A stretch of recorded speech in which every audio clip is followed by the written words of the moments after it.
It's Monday, the 5th of August, and welcome to the Edinburgh Fringe.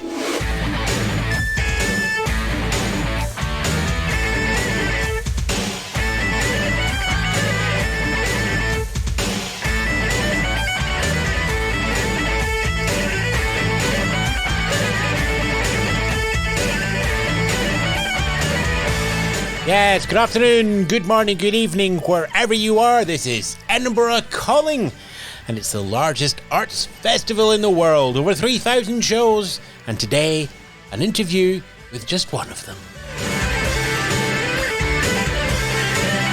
I mean, that's kind of what we do. Every day it's an interview with one of the acts, artists, performers or shows here at the Edinburgh Festival Fringe, the arts capital of the world for August, from Scotland's capital city all year round. I'm Ewan Spence. Welcome.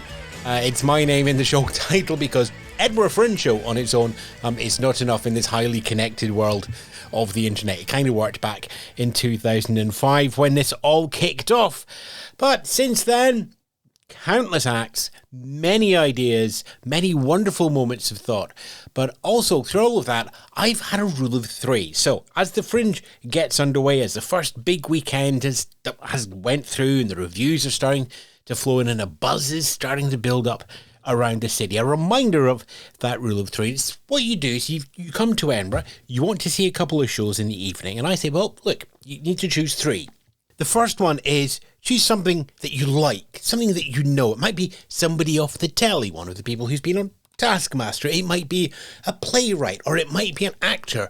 It might be the director. It might even be a venue that you trust. And in other words, that's the one that you're definitely going to enjoy. You go in and knowing, I'm going to have a good show. The second pick is, well, I usually go with like what's been recommended. What are you hearing the chatter about? What are the buzz? Who have you maybe heard on a podcast? What's getting picked up in the papers? Are you talking to somebody in a queue when you're outside a venue and you go, what have you seen that's interesting? Find a recommendation. Trust other people's judgment as well. And finally, pick number 3 is random.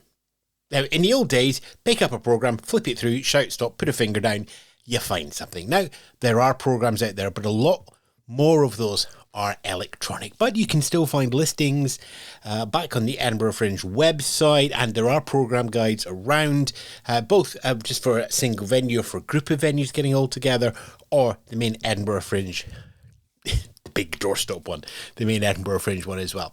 Pick one at random.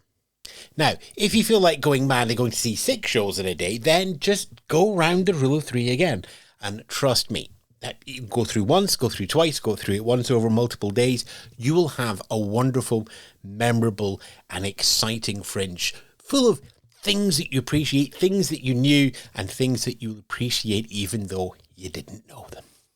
Today's interview is with Alison Larkin. She has brought Grief, a comedy, to the Fringe. It's a solo theatrical piece about Alison finding love late in her life before her partner died, and Alison's grief took her on an unexpected journey which was full of hope, laughter, and curiously a cameo from the Archbishop Desmond Tutu, as all good stories must.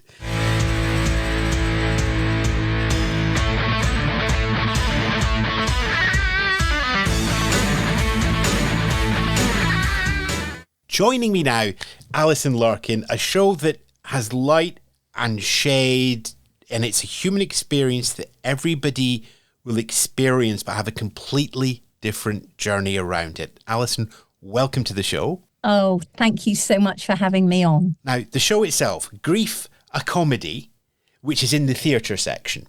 Already there's this sort of what I'm expecting and what happens in life is already up in the air. Tell me about the show. I fell in love for the very first time in my 50s. I'd avoided the whole love thing up until that point, preferring to concentrate on my creative work, stand-up comedy, one-woman shows, Hollywood, all that stuff. And then when my kids left home, someone said, why don't you try online dating? And I did. So what year are we talking about here? We're talking 2018. Okay. So here I am, like in my 50s, going on online dates. I gave up. Now, I live in rural Western Massachusetts. It's sort of between New York and Boston.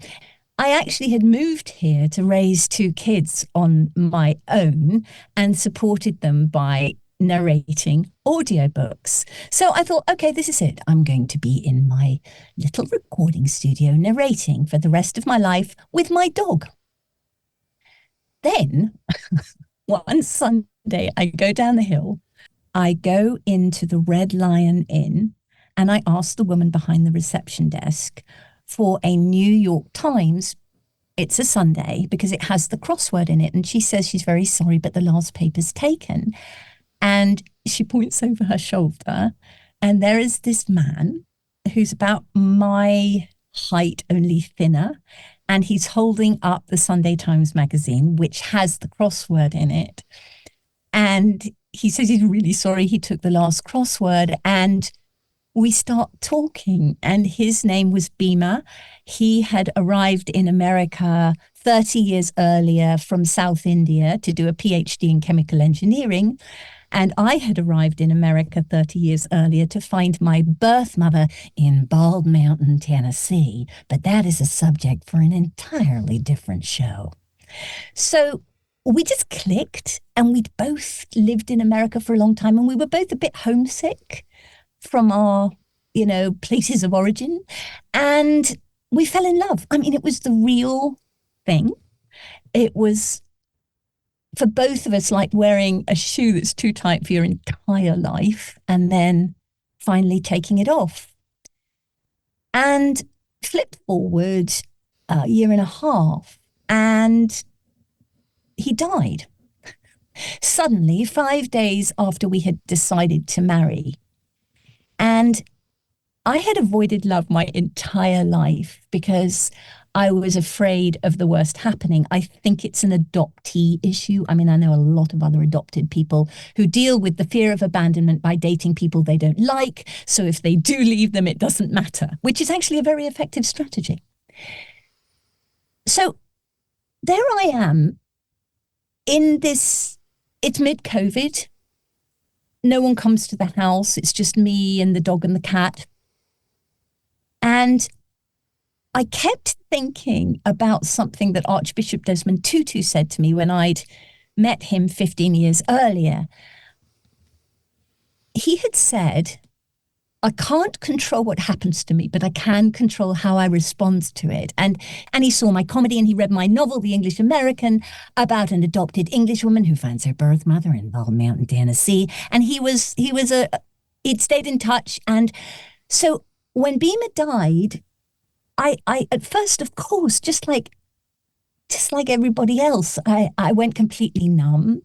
I curled up on the sofa for a few weeks, just thinking about him. And because it was COVID, the usual group activities weren't there. So there was no one to give me a hug, because if they had done, I might have killed them. So, it was a very unusual experience.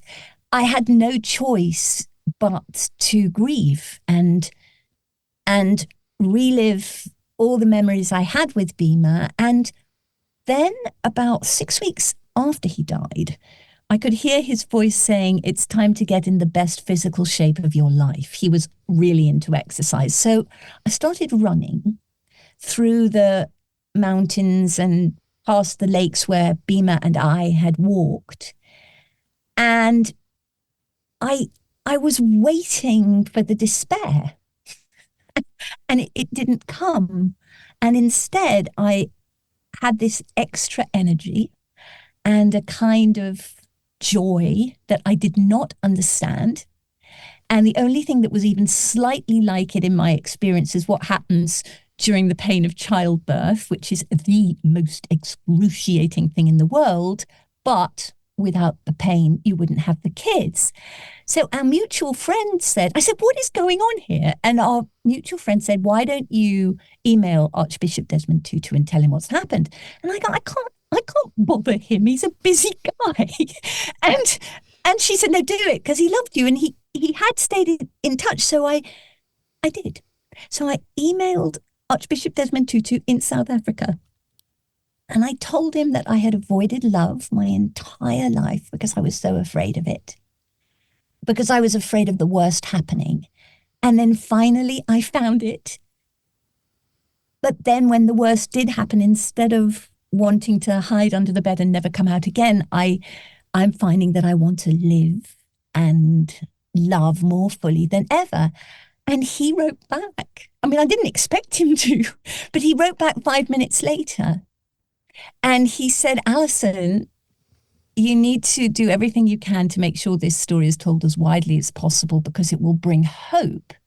And I said, oh, I don't think I can bear to write another book. I'd written this novel called The English American about finding my birth mother. And he said, so tell jokes, sing songs, go back to comedy, but tell it. And you can't ignore Archbishop Desmond Tutu. I mean, you just can't. So so that's sort of what happened. So then I've written this show, and then people are responding to it in extraordinary ways. And suddenly the Soho Theatre's producing it at the Edinburgh Festival Assembly Rooms. And we just did 5 preview shows here in America, and they completely sold out. And people were coming, not just people who wanted a good laugh, because it is a comedy, but also people who were grieving.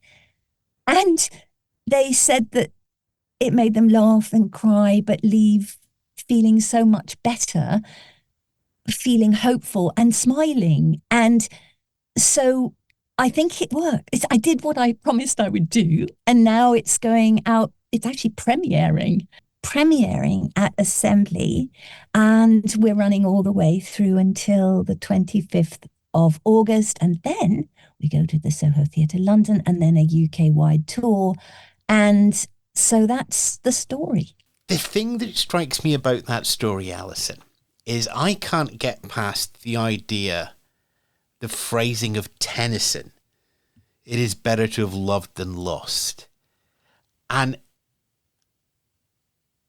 that idea of having almost like a mayfly experience of love, very short, very condensed, yet having an entire life around that. When that happened to you, how did the two of you feel? I remember saying to him once, we can't be in love. And he said, why not? I said, because there's no friction. We don't have to negotiate. And he said, I know, isn't it great? And so it felt so easy. And as I said, really like a shoe that's been on too tight your whole life. And then you take it off and suddenly you go, oh. So that's what it felt like. You talked there about no friction. It sounds like that has carried on through the grieving process. Obviously, grief is incredibly hard to go through, but as I said at the start, everybody goes through it differently. It sounds like the relationship you had is still the relationship you have. Exactly. So what happened, after I wrote this show, I suddenly had this, I just knew I had to write a book about what happened next when 6 weeks after Bhima died, he showed up at my kitchen table, determined to help me find love again. Did I literally see Bhima? No. Did I imagine him there telling me to get out of the house and connect with community and friends and actually date again? Yeah. So I wrote this book, which is part novel, part memoir. and he comes with me on dates. And of course, you can imagine he was a really funny guy. So he had a lot to say, but he was encouraging me to come out of isolation. I think a lot of people, when they grieve, are in isolation. And I certainly have been. It's been almost 4 years since he died. And the thing that's so extraordinary, this show is very much about our love affair, which was really funny and really, really unusual.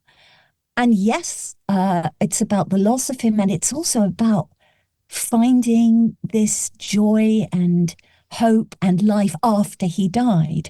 And it's really interesting because, when I was first thinking, Tutu goes, okay, you need to write this. I'm going, well, okay. But what do I really want to say?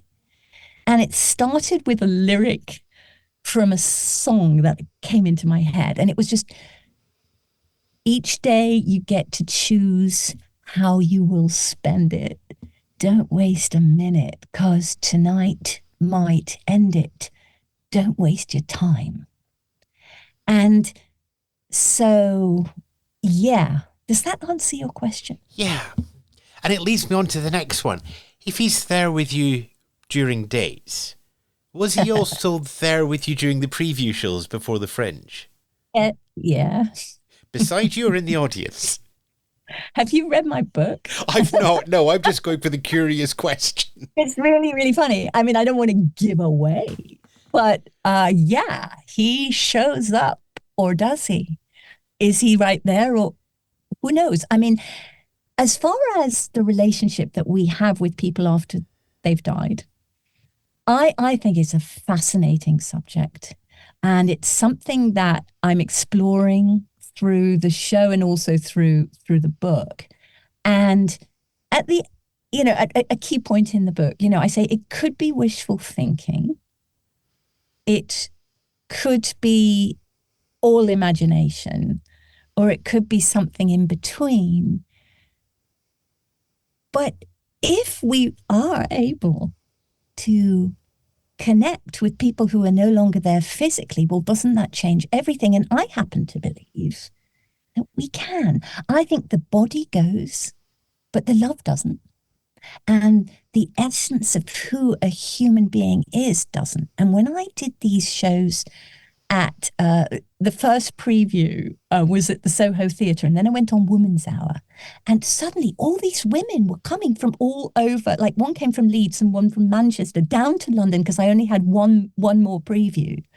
And after the show, we're in the bar, and I asked them, and these were women who had actually lost their partners, and I said to one of them, do you mind if I ask you if you had a sense of your loved one with you after he died? And she burst into tears and said, thank you so much for asking that question. And then another woman, she goes, oh, well, yes, I was married for 45 years to Wilf, and I have dinner with him every night. I lay the table, we have a nice right old chat.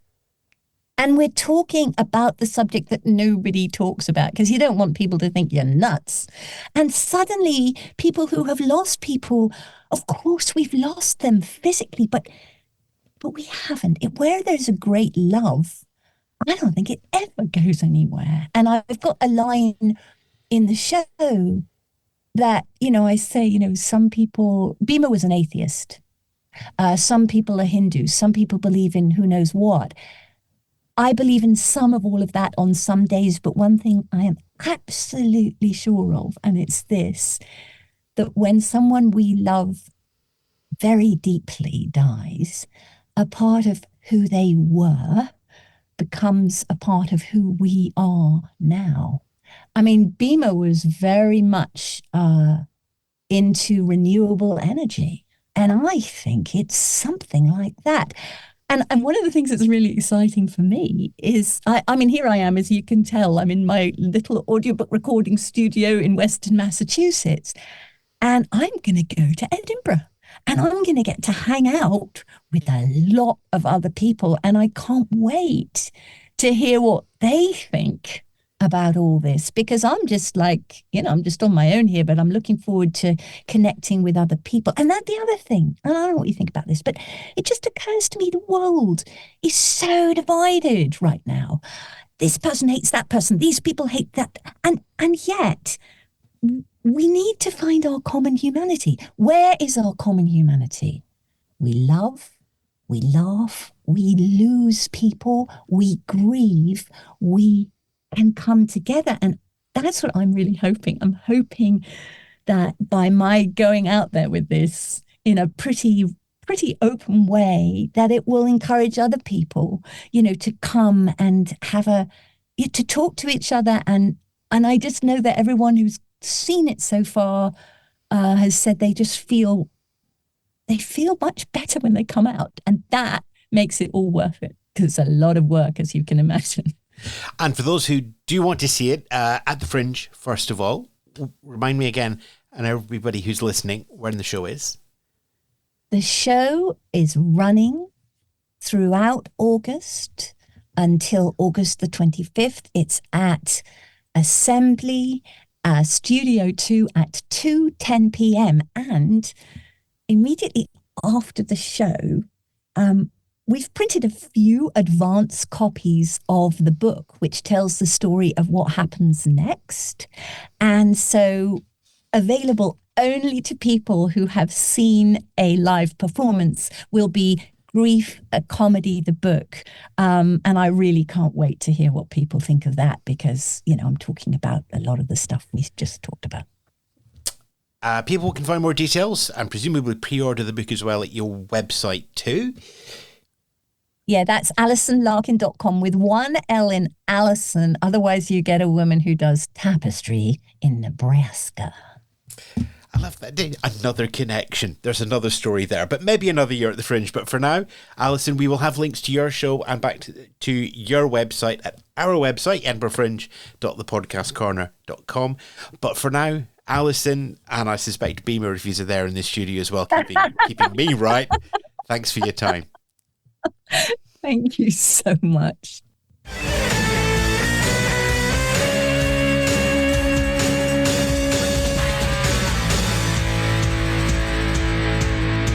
Alison Larkin there with her show Grief, a Comedy. It's playing at Assembly George Square through to the 25th of August. Ticket links as always, and as mentioned there, back on our website, edinburghfringe.thepodcastcorner.com, and links through to Alison's website and socials will be there as well. Right, up tomorrow we'll have the comedian Finlay Christie. Before then, well, there's lots to explore around Edinburgh, in the venues, just on the mile, the street performers, everything is going on in the city, and we've already had power cuts going on over the weekend, which has caused no end of hilarity and scheduling issues. But there you go, it is the Fringe, it is fast, it is fun. There's lots of frolics to be had. We'll just bring some of those to you here on the podcast. As always, link, like, love, share, and subscribe to the podcast and the episodes and everything that you will find on the modern interwebs. And I will catch you tomorrow at the Fringe or beyond. Ta-ra for now.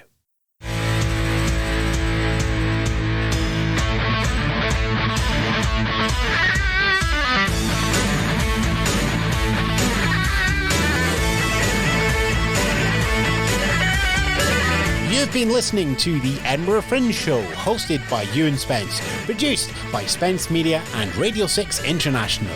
Listen to more at edinburghfringe.thepodcastcorner.com.